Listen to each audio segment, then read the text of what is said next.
आलमगीर शोहरत याफ्ता मुस्लिम शब्बान के सरबराह जनाब मुश्ताक मलिक साहब ने आज अपनी प्रेस कॉन्फ्रेंस से खिताब करते हुए इस बात का ऐलान किया है कि वो इस बार के असेंबली इलेक्शन में बीआरएस पार्टी का मुकम्मल बाइकाट करते हैं और कांग्रेस पार्टी की हिमायत करते हैं। और उन्होंने अपने ख्यालात का इजहार करते हुए कहा है कि बीआरएस एक फिरका परस्त सियासी जमात है जो बीजेपी की पिच पर अपना खेल खेल रही है। बहरहाल इस बार के असेंबली इंतखाबात में जहां ऑल इंडिया मजलिस इत्तेहादुल मुस्लिमीन ने बीआरएस पार्टी की हिमायत की है और अपनी कमर कस ली है, वहीं मुस्लिम शब्बान के आलमगीर कायद मुश्ताक मलिक साहब ने बीआरएस पार्टी को फिरका परस्त कहते हुए इसका मुकम्मल बाइकाट किया है। बहरहाल अब देखना यह है कि इस बार के असेंबली इंतखाबात में अक़लियती तबका किसे अपना रहनुमा चुनता है। और पल पल बाखबर रहने के लिए हमारे न्यूज़ चैनल को लाइक करें, सब्सक्राइब करें और शेयर करें ताकि आप रहे इस इंतखाबात की तमाम सरगर्मियों से पल पल बाखबर। बीआरएस एक communal organisation, communal political party हम समझते हैं। ये आरएसएस और बीजेपी के पिच पर यह खेल रही है। हमारा अपना एहसास है कि यह आरएसएस और बीजेपी के पिच पे बीआरएस खेल रही है। इस वजह से तहरीक मुस्लिम शब्बान बीआरएस की हिमायत नहीं कर सकती और फिर जो मस्जिदें शहीद करता है हम उसकी हिमायत नहीं करते। अब जो क्वेश्चन चल रहा है, अलाई पार्टी भी कह रही है बाबरी मस्जिद को कांग्रेस ने शहीद किया।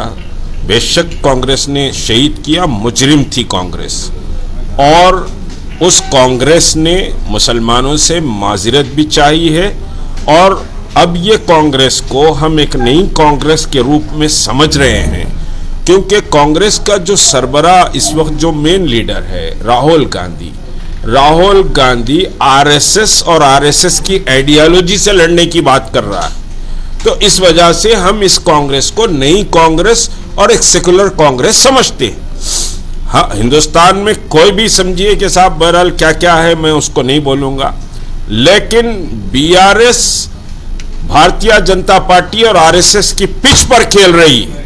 तो मुसलमान को बीआरएस को वोट देने से पहले, और जो मुसलमान बीआरएस को वोट देने की बात कर रहे हैं मजहबी लिबादों में, उन पर 100 बार सोचना चाहिए कि ये मस्जिदों को गिराए हैं, मस्जिदों को उस मकाम पर नहीं बनाए, मस्जिद हाशमी वो मकाम पर नहीं है, और फिर ये भारतीय जनता पार्टी की पिच पर खेल रहे हैं। इस वजह से हम इस बीआरएस के खिलाफ कांग्रेस की रियासत में तायद कर रहे हैं।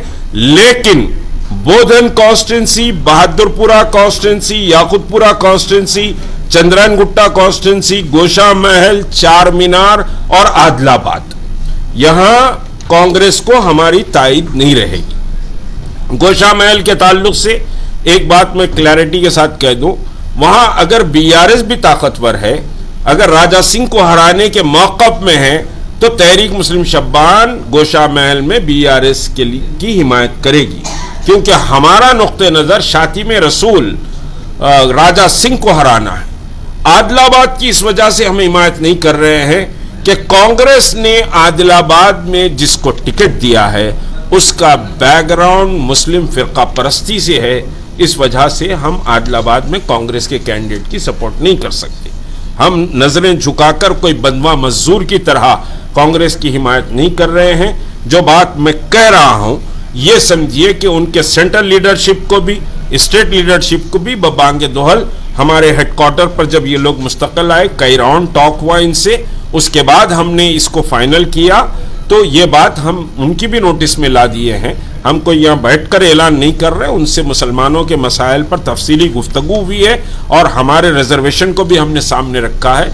उसके बाद कांग्रेस की हम हिमायत कर रहे हैं। मुसलमान अक्सर समझिए कि ज़्यादा से ज़्यादा तादाद में, बल्कि 80 to 90% मुस्लिम वोट समझिए कि कांग्रेस के फेवर में टर्न आउट होना चाहिए। शुक्रिया। ताल्लुक़ है एमआईएम को मैंने कहा कि ये आरएसएस और बीजेपी की पिच पे खेल रहे हैं, बहुत क्लैरिटी के साथ कह रहा हूँ मैं। और अभी जो बात पीसीसी के प्रेसिडेंट ने कही, मैं तो हल्फिया कह सकता हूँ कि इनके घर कई आरएसएस के लोग आते हैं, दावतें उड़ाते हैं, खाते हैं।